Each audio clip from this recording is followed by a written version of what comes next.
The night we crossed the river, the water was black and slow, like it was thinking about us. I remember kneeling at the bank, adjusting my grip on my rifle, listening to the quiet breathing of the men around me.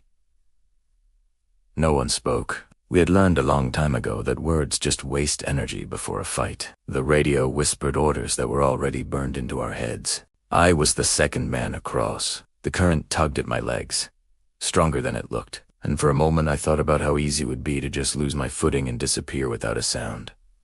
But that thought passed quickly. Fear never stays long when you give it work to do. I focused on the opposite shore, on the dark line of trees that waited for us. Once across, we moved fast and low. The ground was soft, damp from the river, and every single step felt way too loud. My heart hammered, not from running but from anticipation. Night operations really stretch your senses thin. You see less, so you imagine more. Every shadow becomes a question you might not like the answer to. We reached the objective just before dawn, a cluster of abandoned buildings, broken walls and empty windows staring back at us.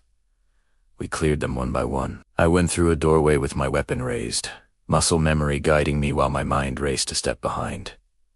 Empty room, another doorway, another breath I didn't even realize I was holding. Then it happened. A sudden movement. A shout, in a language I didn't understand. The room just exploded into noise and confusion. I fired, stepped aside, covered my sector.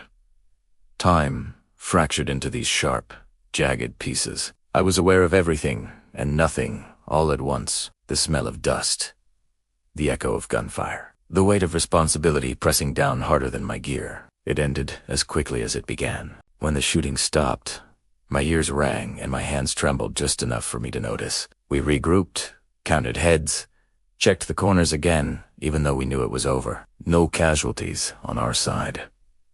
Another fact to just carry quietly. As the sun rose, the place looked smaller, less threatening. That always struck me as unfair. In the daylight, danger pretends it was never dangerous at all. We sat on the ground, backs against a wall, eating rations, while the adrenaline drained away. Someone cracked a dry joke.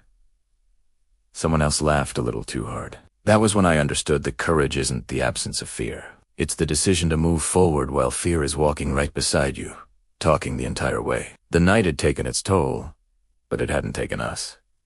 When we finally moved out, I looked back once. The river was still there, calm and silent, as if nothing had happened. But I knew better, and that knowledge, earned one long night at a time, is something you never really set down.